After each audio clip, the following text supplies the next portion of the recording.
Trent Cotney and John Kenney are dedicated to helping the construction industry with legal business and safety challenges. Welcome to this week's episode of Law and Mortar.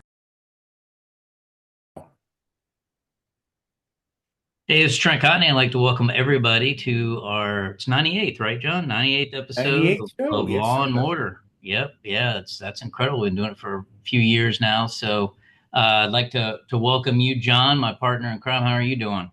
Doing great. As always, it's fantastic to be here, and I always love to say hello to our viewers that continuously join us and challenge us each and every time. I love it. Yeah, absolutely. And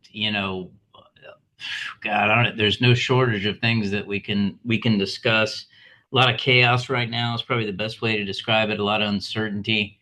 With uncertainty, there comes some opportunity. And I think you and I had an opportunity to kind of talk a little bit before we started here, and I'm kind of preaching caution, but let's talk a little bit more. We touched on it a little bit last time in episode 97, but immigration continues to be a big hot button item. I've gotten a lot of calls about ICE raids happening on project sites. I've gotten calls about contractors receiving notice of inspections for I-9 audits.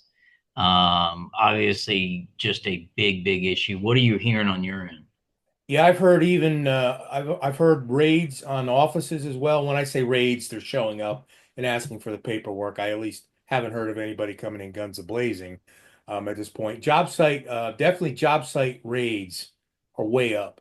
I mean, they almost been dormant for I can't even how many years, but Yeah. now it's like anywhere, anytime, any place, and there's no this state, not this state. It seems to be everywhere. I've been hearing about it.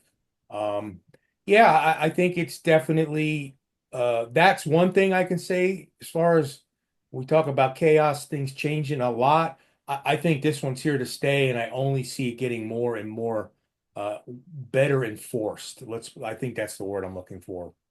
Yeah, I've had reports of ICE raids in Chicago area, Northeast, um, Philly. I've had it in San Francisco, and I even heard one down in Miami. So Yeah, Miami. Yep.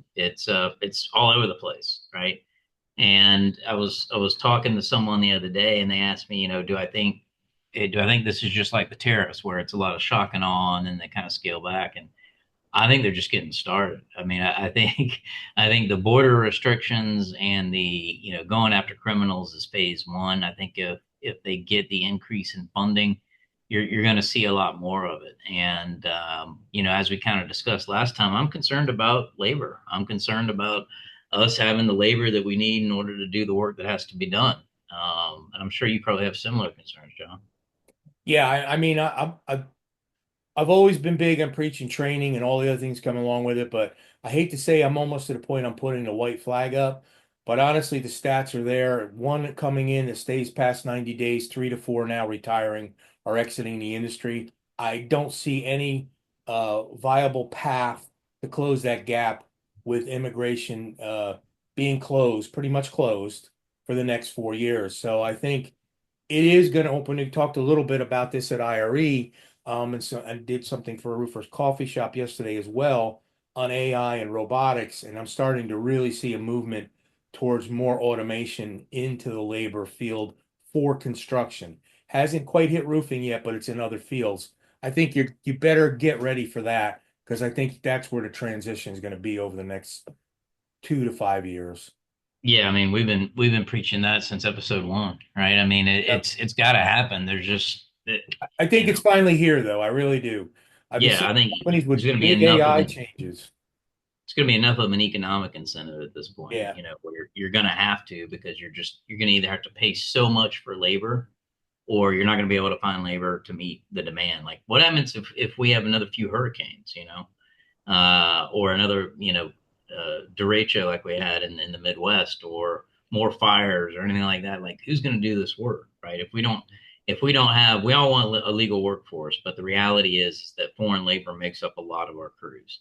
So it's going to be a difficult task, kind of looking forward. And I'm telling anybody that'll listen to me, bid accordingly. There's certain things that you can do to add to your try to account for it, but it is a lot of volatility right now. So you have to kind of factor that in. And you always, I remember you telling me this, John, when times get tough, don't take whatever's on the street, still vet your customers, making sure you're Yep. making the right kind of decisions. And I think this is the perfect time to remember that as part of your overall strategy. No, absolutely. I think the best way to operate at this point is to operate under the premise of focusing on better operations and more profit out of what you have. And I think, and it's going to be there. We all want to have the great growth model. Okay, we did 5 million. Now we'll do 7, 10, 15. I just don't see the labor force there for every company to attempt to do that. Some may be successful. You got a good sub market, but always remember with subs, there's someone else's roofing crew. They're not just there. They didn't come and they didn't add on. They're just moving around. So I think if you take the next few years and really concentrate on how you can grow your bottom line within your market is going to be worth more to you than $1 million worth of sales for every dollar you make up on the bottom. I really do. Yeah, business fundamentals are absolutely critical. No matter what business you're in, right? Business is business is business. So if you are minding the shop, if you are on top of AR, if you're keeping your expenses down, if you've got great cash flow, cash is always king, right? That's going to help you regardless of what is out there. That helps eliminate the concerns that you may have from, the chaos perspective. Because Sure. if you've got a good sound business, construction is not going anywhere. It's construction won't die. The issue is that material prices may increase because of tariffs, labor rates may increase or maybe more difficult to find, but fundamentals are fundamentals. So that is the message that I think both you and I are preaching, maybe from a little different standpoint, but it's the same message, which is, Absolutely. don't focus on top line, focus on all that stuff that leads to the bottom line. In good Uh, times, you'll hear us say it too, but I think now it's going to put the nails into the coffin of businesses if they really don't focus on that because it's a changing environment and it is changing on almost a daily basis. So it's very hard to put together a 12-month plan right now. I think I can't see it being done with any amount of total certainty. No, no, absolutely not. The best advice that I can give anybody is, disregard the noise. You'll hear a lot on the news and social media. Focus, focus on execution. Yep. Do what you know how to do. Let all the other stuff's a distraction. So that I think is sage advice. What do you got coming up, John? I know you're always on the road. You're always teaching. What's next for you? Yeah, it's been a real busy Yeah, time now, and I know you are too. But for me, next week I'm going to be in the Kansas City area, so I'll be seeing nice. a lot of over 3 or 4 days, a lot of great contractors up there. I like Kansas City, good group of contractors. Then I'm home base for another week, and then at the end of the month, I'll be up in outside the Philadelphia area. So this will be the third or fourth trip to the Philly area with contractors. So I like seeing them as well.